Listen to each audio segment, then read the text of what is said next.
সেই কালিমা দুটা মুখ উচ্চারণ করতে সহজ হলো। মিজানে, মিজান মানে পাল্লা, মিজান মানে পাল্লা। ময়দানে মাশরিফ আপনার আমার আমল নামা ওজন করা হবে। বিশ্বাস আছে না নাই? জোরে কোন আছে না নাই? আকাইদ নাসের মধ্যে পাবেন, ফাজিল ক্লাসে পড়ানো হয় আল ওয়াজনু হাক্কুন, যেটা মিজান পাল্লা ওজন মাপ দেওয়া হবে, পরিমাপ করা হবে, এটা সত্য। বিশ্বাস করতে হয়। কি করতে হয়? জোরে কোন না কি করতে হয়? বিশ্বাস করতে হয়। ইমানদার বান্দারা বিশ্বাস করবে। আল্লাহ বিশ্বাস করলেন এই দুইটা কালিমা এমন কালিমা উচ্চারণে সহজ কিন্তু পাল্লাই ভারী। উচ্চারণে সহজ কিন্তু পাল্লাই ভারী। শুধু ভারী নয়, হাবিবাতানে আলার রহমান।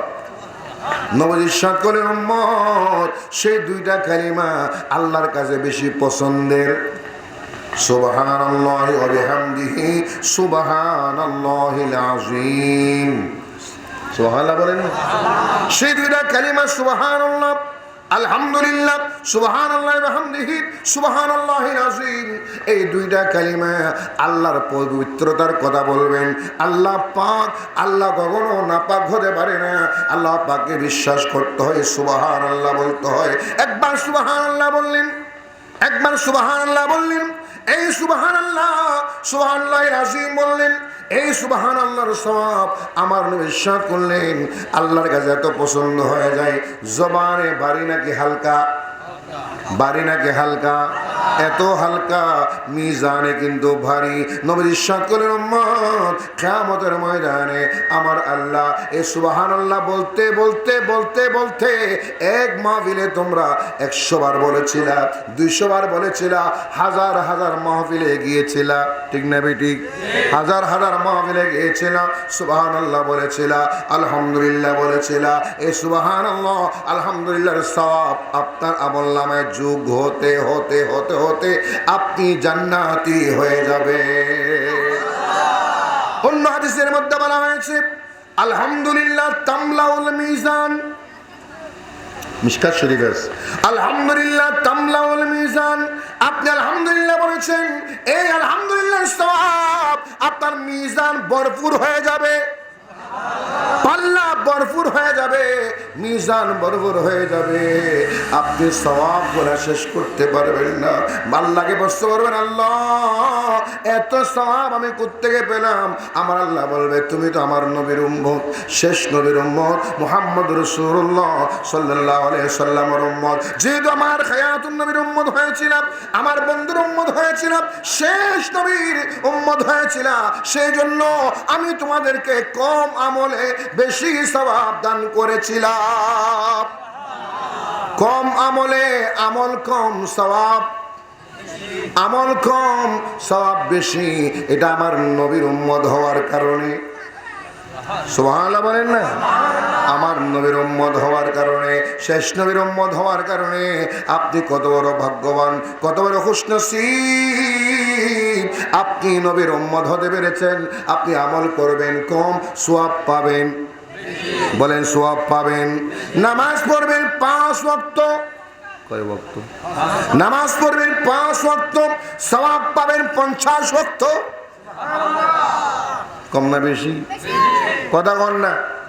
নামাজ পড়বেন 5 ওয়াক্ত, সওয়াব পাবেন 50 ওয়াক্ত। এই সওয়াব আমার আল্লাহ আপনার আমলনামায় দান করবেন, আপনার আমলনামায় দান করবেন, আপনার আমলনামায় দিয়ে দিবেন। আমার ভাইরা বলেন এখন সওয়াবের কাজ আমাদের করার দরকার আছে না নাই? সওয়াবের প্রয়োজন আছে না নাই? আমলের প্রয়োজন আছে না নাই? আপনি সেই মসজিদ পেয়েছেন, এই মাদ্রাসা পেয়েছেন, মসজিদের দরকার আছে না নাই? বিধর্মীদের জন্য, হিন্দুর জন্য, খ্রিস্টানের জন্য, বেঈমানের জন্য মসজিদ নির্মাণ কারা করে? হিন্দুরা, খ্রিস্টানরা, বেঈমানরা। কে করে মসজিদ নির্মাণ? কে করে জানেন? যারা ইমানদার তারাই নির্মাণ করে। আপনি নামাজ পড়বেন, ওই নামাজের জন্য একটা মসজিদের দরকার আছে না নাই? হাত তুলে বলে আছে না নাই? একটা মসজিদ আপনার দরকার আছে। সেই মসজিদ যদি আপনার ঘরের সামনে থাকে, আপনি জামাতের সাথে নামাজ পড়তে পারবেন। জামাতের সাথে নামাজ পড়লে আপনার আমলনামায় সওয়াব বেশি হবে না কম হবে? জোরে কোন না, বেশি হবে না কম হবে? আপনার আমলনামায় সওয়াব বাড়বে। আর সেই নামাজ যদি মসজিদে পড়েন ইমামের পিছনে, কার পিছনে? ইমামের পিছনে, আপনার সওয়াব কত বেড়ে যাবে। আমার বিশ্বাস করলেন উম্মত, এই মসজিদ কারা করে জানো? এই মসজিদ নির্মাণ করে যারা ইমানদার, যারা মুমিন, যারা মুসলমান। জোরে বলুন সুবহানাল্লাহ। আর জোরে বলেন। মসজিদ কারা নির্মাণ করে জানেন? কোরআন কারীম আল্লাহ জাল্লা শানহু ইরশাদ করে দিয়েছেন, ইন্নামা ইয়ামুরু মাসাজিদাল্লাহি মান আমানা বিল্লাহি ওয়া বিল ইয়াউমিল আখির ওয়া লাম ইয়াখশা ইল্লাল্লাহ। আল্লাহু আকবার বলেন। রব্বুল আলামিন ইরশাদ করলেন, মসজিদ বিধর্মীরা করবে না, মসজিদ হিন্দুরা করবে না, মসজিদ খ্রিস্টানরা করবে না, তারা মসজিদকে সম্মান দিবে না, মসজিদের আদব রক্ষা করবে না। মসজিদ আবাদ করবে, মসজিদ প্রতিষ্ঠা করবে কারা জানেন? ইন্নামা ইয়ামুরু মাসাজিদাল্লাহ, আল্লাহর ঘরগুলা নির্মাণ করবে, আবাদ করবে কারা জানেন? মান আমানা বিল্লাহি, যারা আল্লাহর প্রতি ঈমান এনেছেন, আল্লাহকে বিশ্বাস করেছেন, আল্লাহর প্রতি ঈমান এনেছেন, মুমিন হয়েছে, আমানতু বিল্লাহি বলেছেন, আল্লাহর উপর বিশ্বাস করেছেন, শক্ত ঈমান এনেছেন, আমার নবীকে মেনেছেন, আমার নবীকে বিশ্বাস করেছেন। এই ঈমানদার যারা হবে তারা নির্মাণ করবে কি? কথা বলেন না। তারা নির্মাণ করবে মসজিদ। শুধু আল্লাহর প্রতি বিশ্বাস নয়, ওয়া বিল ইয়াউমিল আখির, এবং যারা পরকালে বিশ্বাস করবে, অন্ধকার কবরকে বিশ্বাস করবে, হাসর নসর বিশ্বাস করবে, জান্নাত জাহান্নাম বিশ্বাস করবে, মিজান বিশ্বাস করবে, কিয়ামতের ময়দানকে যারা বিশ্বাস করবে, ওয়া বিল ইয়াউমিল আখির, মৃত্যুর পর থেকে, দাফনের পর থেকে আখিরাত শুরু। একজন মানুষের আখিরাত কখন জানেন? বাদাল মওত ওয়া বাদাদ দাফন। বাদাল দাফন, দাফনের পর থেকে সে দুনিয়াবি হায়াতে নাই, পরকালীন হায়াতে চলে গেল।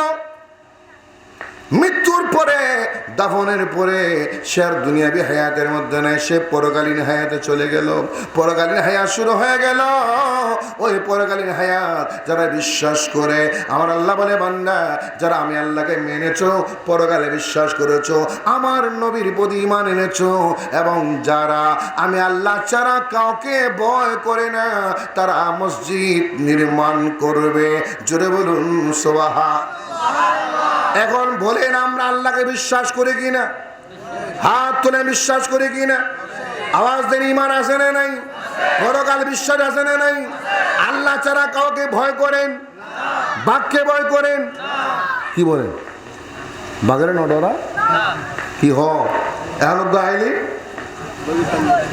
কি নজর যোগ্যতায় বলেন আয়া কাদাই আতিযোগ্য আইলি নাতি নামে না মাঝে মাঝে নামে না আতি হাজু যাও না দূরে যাও, কাছে যান না দূরে যান, বাঘ নামলে কাছে যান না দূরে যান। এভাবে করে আল্লাহর ভয়টা কেমন জানেন? হাতির মতো ভয় নয়, বাঘের মতো ভয় নয়, হিংস্র জানোয়ারের মতো ভয় নয়, সন্ত্রাসের মতো ভয় নয়। আল্লাহর ভয়, হাতির ভয়, আল্লাহর ভয়, বাঘের ভয় বেশ কম আছে না নাই? বাঘের ভয়ে দূরে যাই, হাতির ভয়ে দূরে যাই, সন্ত্রাসের ভয়ে দূরে যাই, আল্লাহর ভয়ে কাছে আসে। বাঘের ভয়ে মামাদের, বাঘের ভয়ে, হাতির ভয়ে, হিংস্র জানোয়ারের ভয়ে, সন্ত্রাসের ভয়ে, আর আল্লাহর ভয়ে কাছে আসে। কাছে মানে কোথায়? কথা বলেন না। আল মসজিদ বাইতুল্লাহ, মসজিদ কার ঘর? আল্লাহ কেন অবস্থান করে? নাউজুবিল্লাহ না, আল্লাহ সীমাবদ্ধ না, আল্লাহ কোনো ঘরে সীমাবদ্ধ না, আল্লাহর ঘর বলতে এই ঘরের সাথে আল্লাহর সম্বন্ধ, এই ঘরের সম্মানের জন্য, লে শারাফাতিহি, এটার সম্মানের জন্য। এর মানে এই নয় আল্লাহ শুধু মসজিদ আছে বাইরে নেই, না। আল্লাহ শুধু মসজিদ আছে মাদ্রাসার নাই, এরকম না। তোমার গরদ নাই না, মাদারিয়া গরদ আল্লাহ নাই তো তোমার ঘর আল্লাহর ঘর হই না। আপনার ঘরকে আল্লাহর ঘর বলছে, দোকানে আল্লাহ আছে না নেই? রাস্তায় আল্লাহ আছে না নেই? উপরে আছে না নেই? ডানে আছে না নেই? বামে আছে না নেই? সর্বত্র বিরাজমান। ইলম দিয়ে আল্লাহ সব জানে, সব বুঝে, এভাবে বিরাজমান। আল্লাহর ঘর বলতে এই ঘরের সাথে আল্লাহর সম্বন্ধ, এটার সম্মান বেশি, তাজিম বেশি, আদব বেশি, বেয়াদবি করা যাবে না। আল্লাহু আকবার বলেন। এবং এখানে জামাতের সাথে নামাজ পড়বেন। জুমআর নামাজ হয় না এখানে? হয়। জুমআর নামাজ হয়, ইয়মুল জুমআ। আজকে জুমআর দিন ছিল, রজব মাসের জুমআর দিন, সম্মানী দিন ছিল। নামাজ পড়েছেন, ওয়াক্তি নামাজ পড়েছেন, সুন্নত পড়েন, ওয়াজিব পড়েন, ফরজ পড়েন। কারণ এই ঘরের সাথে সম্বন্ধ কার? সম্বন্ধ কার? আল্লাহর ঘরের সম্বন্ধ। ওরা সম্মান যেভাবে বেশি, এই ঘরে যারা ঢুকবে এরা কি সম্মানী হবে না অসম্মানী হবে? আপনারা সম্মানী হতে চান কি না? কারা কারা চান হাত তুলে বলেন। নারে তাকবীর, নারে রিসালাত, নারে গাউসিয়া, আহলে সুন্নাত ওয়াল জামাত। তাহলে আল্লাহর ঘরে সম্মানী হতে হলে আল্লাহর ঘরে কি ঢুকবেন না ঢুকবেন না? ঢুকে যান। কখন ঢুকবেন? নামাজের টাইমে। কখন ঢুকবেন? কথা বলেন না, কখন ঢুকবেন? নামাজের টাইমে ঢুকবেন একবার, দৈনিক 5 বার, দৈনিক। আবার ছেলেরা ফুরকানিয়া মাদ্রাসায় পড়বে তখন আরেকবার। ফুরকানিয়া মাদ্রাসা আছে না? আসেনি? কোরআন শিক্ষা আছে না? ফুরকানিয়া মাদ্রাসা ঢুকবে তখন আরেকবার।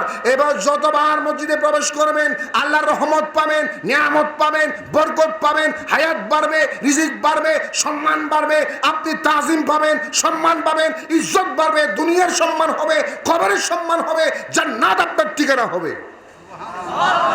কারণ এই পৃথিবীতে শ্রেষ্ঠতম আল্লাহর পছন্দের যে স্থান, ওই স্থানের নাম কি? ওই স্থানের নাম কি?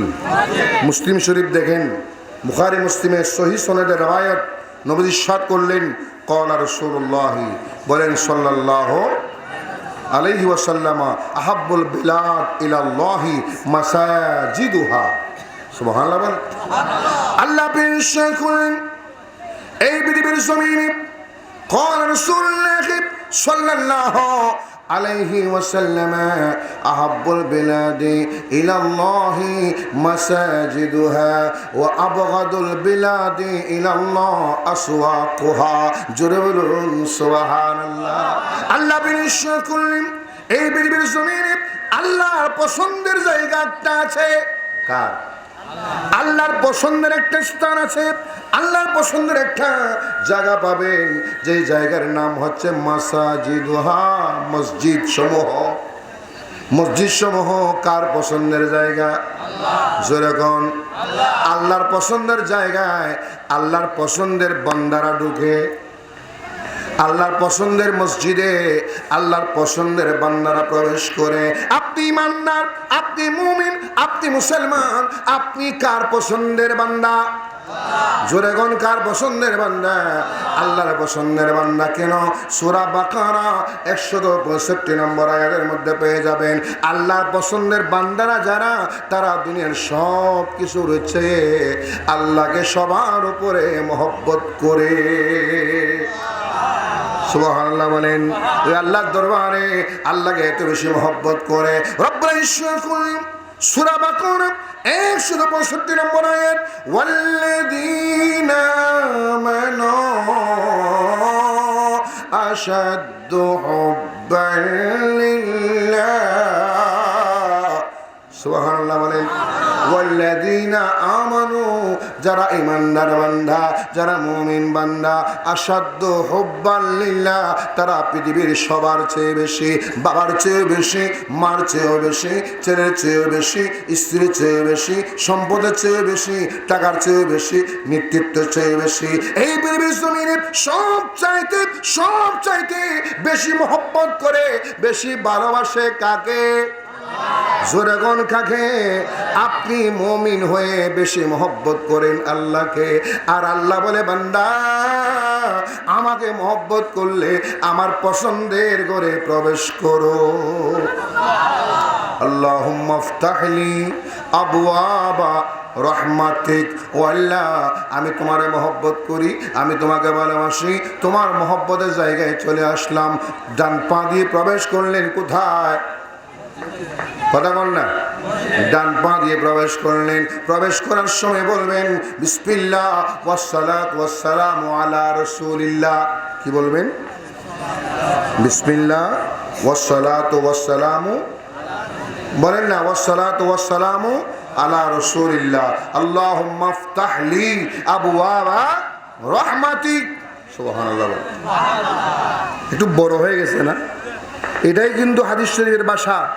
আবু দাউদ শরীফ বলেন, সাহাজিদের হাদিস শরীফ বলেন, মদিনা শরীফ যান, আমার নবীর রওজা শরীফের সামনে, মদিনা নবী শরীফের সামনে, রওজা শরীফে বাব জিবরির আগে যেই রওজা শরীফের যেই রাস্তা দিয়ে জিয়ারত করে বের হয়ে যান, দাঁড়িয়ে দাঁড়িয়ে কিয়াম করে করে সালাম দিয়ে দিয়ে বের হন, ওই জায়গায় লেখা পাবেন বিসমিল্লাহ ওয়াসসালামু আলা রাসূলিল্লাহ আল্লাহুম্মা ইফতাহলি আবওয়াবা রহমাতিক। সুবহানাল্লাহ বলে।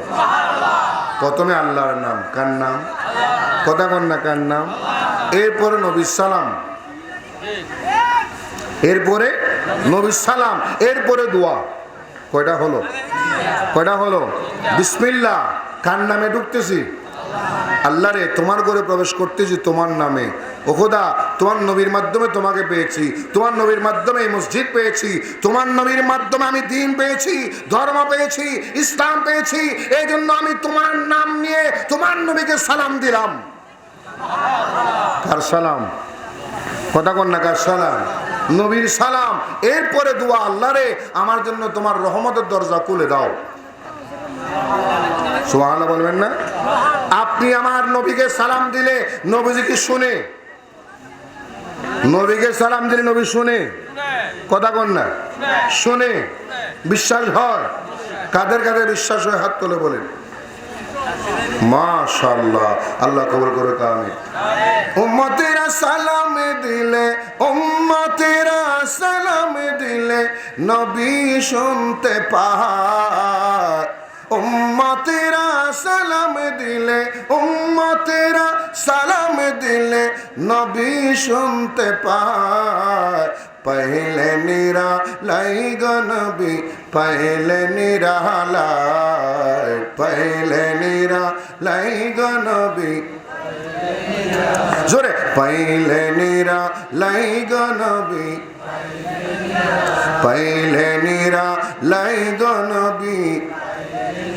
দুই কদমে করব সালাম, দুই কদমে করব সালাম। সালাম দিলে অসুবিধা আছে? জিন্দা নবীকে সালাম দিলে অসুবিধা আছে? নবীজি শুনে? বিশ্বাস হয়? শুধু শুনে না, নবীজি জবাবও দেয়। কি দেয়? জবাবও দেয়, উত্তরও দেয়। তাকে চিনে এবং নবীজির সাথে